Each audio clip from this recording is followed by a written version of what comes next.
Apple तो दुनिया का सबसे बड़ा ब्रांड है, जिनके फ़ोन तो दुनिया भर में मशहूर है और लोग घंटों तक लाइन में खड़े रहते हैं एप्पल के प्रोडक्ट खरीदने के लिए।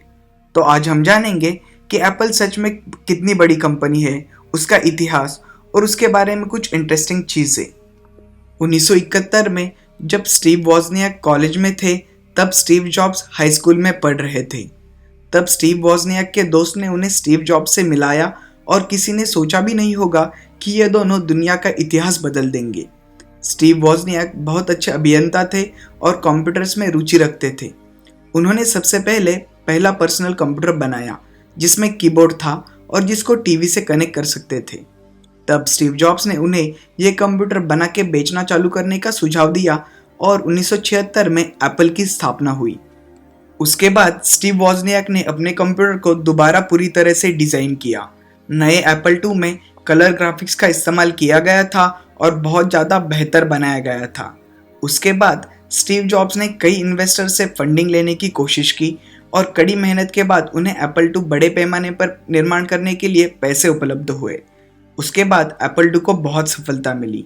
लोग पर्सनल और बिजनेस के लिए एप्पल के कंप्यूटर का इस्तेमाल करने लगे और 80 के दशक में एप्पल पर्सनल कंप्यूटर बनाने वाली सबसे बड़ी कंपनी बनी।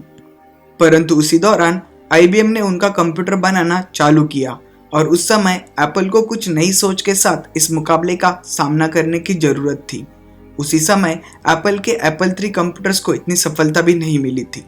तब स्टीव जॉब्स ने अभियंताओं की एक टीम के साथ जेरोक्स की रिसर्च लैब को भेंट दी।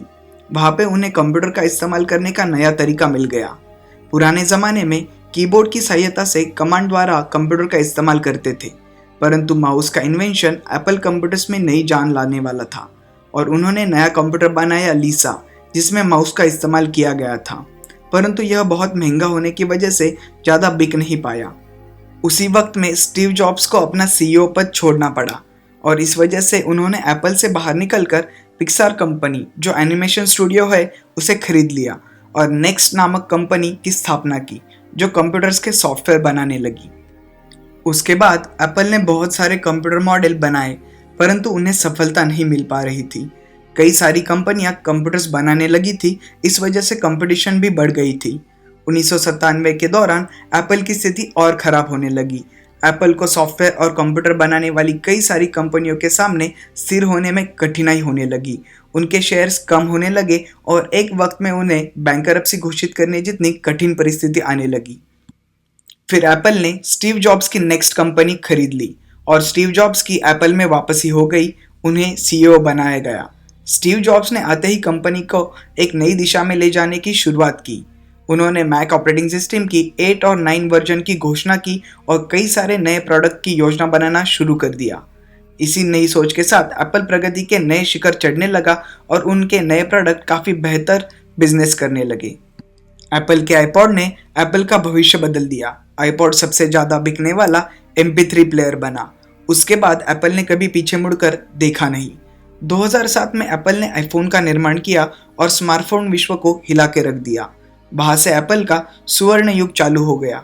आज एप्पल के पास बहुत सारे अच्छे प्रोडक्ट हैं जिसे लोग बहुत ज़्यादा पसंद करते हैं।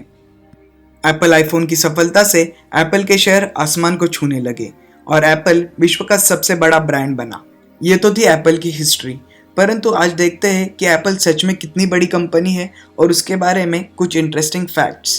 एप्पल विश्व की सबसे बड़ी कंपनी है मुनाफे के हिसाब से और विश्व में दूसरे नंबर पर है फ़ोन बनाने के लिए।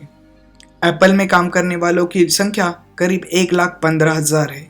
एप्पल ने 2012 में करीब 3,40,000 आईफोन प्रतिदिन बेचे, जो विश्व में सबसे ज़्यादा है। एप्पल करीब 3 लाख $US प्रति मिनट कमाता है, यानी 2 करोड़ रुपए प्रति मिनट। जैसे कि हमने देखा कि एप्पल की शुरुआत स्टीव वॉजनियाक और स्टीव जॉब्स ने की थी, परंतु उनके साथ एक तीसरा फाउंडर था जिसका नाम था रोनाल्ड वैन। उन्होंने उनके शेयर्स एप्पल के शुरुआती दिनों में $800 को बेचे और उनकी आज की वैल्यू करीब 35 बिलियन $। है। क्या आपको मालूम है आईफोन के सीरी के साथ आप जो कुछ बातें करते हो वो सब एनालाइज की जाती है और उसे सब स्टोर करके रखा जाता है। एप्पल के पास US ट्रेजरी से भी ज़्यादा ऑपरेटिंग कैश है। आज आप आईफोन की किसी भी ऐड में देखते हो तो आपको 9:41 का टाइम दिखाई देता है। यह वही टाइम है जहां 2007 में स्टीव जॉब्स ने विश्व भर में आईफोन को सादर किया था। अगर आप आईट्यून्स इस्तेमाल करते हैं तो उसके एग्रीमेंट में लिखा है कि आप एप्पल के प्रोडक्ट्स का इस्तेमाल न्यूक्लियर वेपन्स में नहीं करेंगे। 2014 के पहले क्वार्टर में एप्पल ने इतने पैसे बनाए जो गूगल, फेसबुक, अमेजॉन मिलकर भी नहीं कमा पाए। एप्पल की वर्थ रशिया के स्टॉक मार्केट से भी ज़्यादा है। ऐसा माना जाता है कि एप्पल स्टोर में जॉब मिलने से ज़्यादा आसान हार्वर्ड यूनिवर्सिटी में एडमिशन मिलना है। जब स्टीव जॉब्स को आईपॉड का पहला डिज़ाइन दिखाया गया तब उन्होंने इंजीनियर से कहा कि इसे और ज़्यादा स्लिम करना चाहिए, परंतु इंजीनियर्स ने कहा यह नामुमकिन है।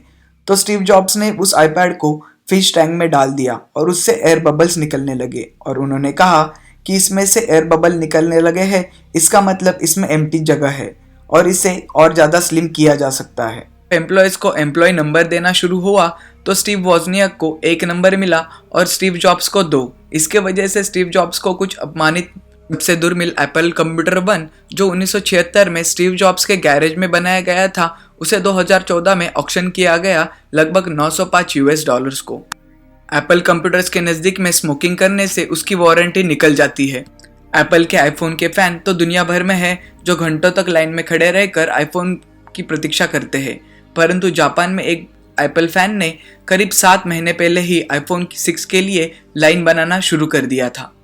पूरे विश्व भर में आईफोन की वजह से एप्पल के पास करीब $181 बिलियन कैश है जो कई देशों में बिखरी हुई है। अगर वो सभी कैश वो यूएस में लाते हैं तो उन्हें करीब $59 बिलियन टैक्स में देना पड़ेगा। एप्पल के पास लगभग $164 बिलियन कैश में है। उससे वो ट्विटर, नेटफ्लिक्स, टेस्ला, उबर, ड्रॉपबॉक्स, पैंडोरा, एयरबीएनबी, व्हाट्सएप यह सभी कंपनियां खरीद सकता है और उसके बाद भी फिर उसके पास लगभग $31 बिलियन बचेंगे। दोस्तों, हाल ही के दिनों में एप्पल ने अपना आईफोन 7 लॉन्च किया है और जिसके बारे में काफ़ी लोगों में चर्चा चल रही है, तो हमने उसके बारे में एक वीडियो बनाया है जिसमें हम आपको आईफोन 7 और 7 प्लस के बारे में रिव्यूज़ देंगे, स्पेसिफिकेशंस बताएंगे और उसमें जो इम्प्रूवमेंट्स की गई है उसके बारे में हम आपको जानकारी देंगे तथा हमारे पास आईफोन 7 और 7 प्लस के जो मॉडल्स है उनकी अनबॉक्सिंग करके आपको डिटेल्स में उसके स्पेसिफिकेशन समझाएंगे, तो आप वो वीडियो देखना ना भूलें। तो ये थी कुछ इंटरेस्टिंग चीज़ है एप्पल जो विश्व की सबसे बड़ी कंपनी है उसके बारे में। दोस्तों, आपको ये वीडियो कैसा लगा ये कमेंट में ज़रूर लिखें। अगर आपको ये वीडियो पसंद आया तो इसे लाइक, शेयर, कमेंट ज़रूर करें और ऐसे ही कई इंटरेस्टिंग वीडियोस के लिए हमारे थॉटफुल इंडियन चैनल को ज़रूर सब्सक्राइब करें।